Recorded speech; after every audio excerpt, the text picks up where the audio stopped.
అన్నా క్యాంటీన్లో పెద్ద పెద్ద ఫోటోలు నీవి, విరాళాలు ప్రజలవా? ప్రజల విరాళాలతో అన్నా క్యాంటీన్ నడుపుతానని చెప్పి మాట్లాడతావా?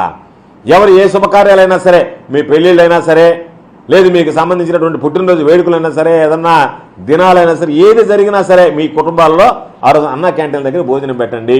ఈ అన్నా క్యాంటీన్ అన్నీ కూడా విరాళాలతో నడుపుతాను కాబట్టి ఇదిగో మేము కొంత విరాళాలు ఇస్తాను, వాళ్ళకంత విరాళాలు ఇస్తున్నారంటే పథకాలు ఎగ్గొట్టి పేదవాడికి నేను అన్నా క్యాంటీన్లో కాస్త పప్పన్నం పెడతానని చెప్పిన వాడిని ఊరించి అవి కూడా ఇదో ప్రభుత్వ సొత్తు కాకుండా ప్రజలకు సంబంధించినటువంటి విరాళాలు, ఫోటో మాత్రం నాది అంటే డబ్బులు మాత్రం విరాళాలు ఇచ్చేటువంటి ప్రజలది, క్రెడిట్ మాత్రం చంద్రబాబు నాయుడు. ఎంత గొప్పగా ఉందో చంద్రబాబు నాయుడు పరిపాలన.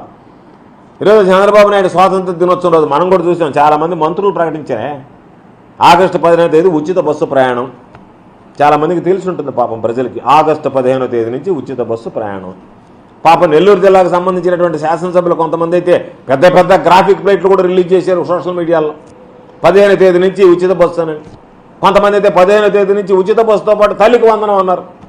కొంతమంది అయితే 15వ తేదీ నుంచి ఉచిత బస్సు, తల్లికి వందనం, ఫ్రీ సిలిండర్లు, 3 పథకాలు ఒకటే రోజు అమలు అన్నారు. చాలామంది మాత్రం ఉచిత బస్సు ప్రయాణం 15వ తేదీ అన్నారు. కొంతమంది మంత్రులు కూడా చెప్పారు, తెల్లవారు చూసాం ఆ మంత్రులు నువ్వు చివాట్లు పెట్టావు, మీరు ఎవరు అసలు ప్రకటించడానికి అని చెప్పానని. ఈరోజు ఆగస్టు 15 వచ్చింది. పాపం చాలామంది బస్సు ప్రయాణాలని నీకోసం మహిళలు వాయిదా వేసుకున్నారు.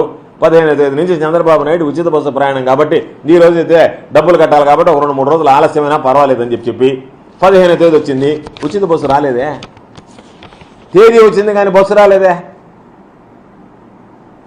నీ మీద నమ్మకం పాపం ఎంతమంది ఎన్ని యాడ్లు ఇచ్చారు, ఎంతమంది ఎన్ని గ్రాఫిక్ ప్లేట్లో సోషల్ మీడియా ఓపెన్ చేసే సార్ వచ్చేసింది ఉచిత బస్సు 15వ తేదీ నుంచే. నేను తేదీ 15వ తేదీ వచ్చింది, ఆ బస్సు రాలేదా? ఆ బస్సు ఎక్కడికి పోయినట్టు? గ్యాస్ సిలిండర్లు ఏమైపోయినట్టు? నువ్వు చెప్పినటువంటి మహిళలకు చెప్పినటువంటి 1500 రూపాయలు నెలకిస్తానని చెప్పి అది ఎట్టపోయింది? అసలు గుర్తుందా? సూపర్ 6లో ఎన్ని ఉన్నాయని చెప్పానని. సిగ్గు లేకుండా తల్లికి వందనం 20,000 రూపాయలు, 15,000 రూపాయలు ప్రతి బిడ్డకి ఇస్తానని చెప్పి ఈరోజు తల్లికి వందనం శకటం మాత్రం ప్రదర్శించారు. ఆగస్టు 15వ తేదీ తల్లికి వందనం కార్యక్రమం అమలు కాదా?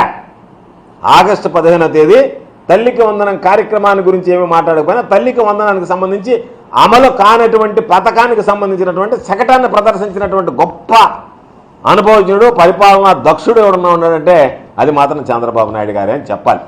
ఎందుకంటే అసలు పథకమే లేదు, దాని ఊసే లేదు, కానీ దాని శకటం మాత్రం ఈరోజు తల్లికి వందనం శకటాన్ని మాత్రం ప్రదర్శించారు.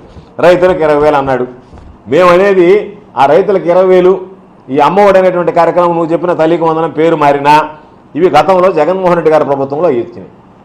ఏదో సామెత ఉంది, కొండనాలికి ముందేస్తే ఉండనాలికి ఊడిపోయిందని. ఈరోజు తమర హామీలో జరిగినటువంటిది ఏంటంటే ఇచ్చేటువంటి కార్యక్రమాలు ఆగిపోయాయి. తమరు చెప్పి ఇస్తానన్న కార్యక్రమాలు పక్కన పెడితే, ఆ కార్యక్రమాల సంగతి పక్కన పెడితే గతంలో ఏదైతే కార్యక్రమాలు ఇచ్చారో కొనసాగాలనో ఆ కార్యక్రమాలు కొనసాగకుండా రద్దు అయిపోయాయి. కాబట్టి గతంలో అమ్మఒడి నువ్వు చెప్పిన తల్లికి వందనం 15,000 రూపాయలు ఇచ్చారు, వాస్తవానికి ఇచ్చి ఉండాలి, ఇప్పటికే అది లేదు. రైతులకు సంబంధించినటువంటి ఖరీఫ్ సీజన్ స్టార్ట్ అయిపోయింది, స్టార్టింగ్కి ముందే ఇవ్వాలి, అది లేదు. కాబట్టి ఉన్న పథకాలకు మంగళం పాడే కొత్త పథకాలకు సంబంధించినటువంటి నాంది పలకకుండా ఈరోజు పరిస్థితి ఏ విధంగా ఉంది. మరలా పవన్ కళ్యాణ్ గారు మాట్లాడారు. ఆయన సుగాలి ప్రీతి కేసుల గురించి మాట్లాడారు. సుగాలి ప్రీతి కేసు ఎప్పుడు జరిగింది, ఏ సంవత్సరంలో జరిగింది, ఎవరి పరిపాలనలో జరిగింది, 2017లో ఎవరు ముఖ్యమంత్రిగా ఉన్నారు అంటే మీరు ఏదో మాట్లాడేసి వెళ్ళిపోవాలా ఈ ప్రభుత్వం మీద అనేటువంటి తప్ప మీకు స్పష్టత ఉందా? మైనర్ బాలిక మీద హత్య జరిగిందని, మైనర్ బాలిక మీద కర్నూలు జిల్లా మచ్చుమరిలో ఎప్పుడు జరిగింది? మీ ప్రభుత్వం వచ్చిన తర్వాత జరిగిందా, అంతకుముందు జరిగిందా? ప్రీతి సుగాలి కేసు 2017లో ఏ ప్రభుత్వం అధికారంలో ఉంది? ఆ రోజు పవన్ కళ్యాణ్ గారు మద్దతు ఇచ్చినటువంటి చంద్రబాబు నాయుడు ప్రభుత్వమే 2019 దాకా అధికారంలో ఉన్నది. కాబట్టి ఈ విధంగా జరిగిపోతున్నాయి అన్యాయాలని చెప్పి మాట్లాడితే మీ ప్రభుత్వం గురించి మీరు విమర్శించుకోవాలంటే విమర్శించుకోండి. మీరు విమర్శిస్తున్నది మాత్రం మీ ప్రభుత్వాన్ని పేరు మాత్రం జగన్మోహన్ రెడ్డి గారి పేరు.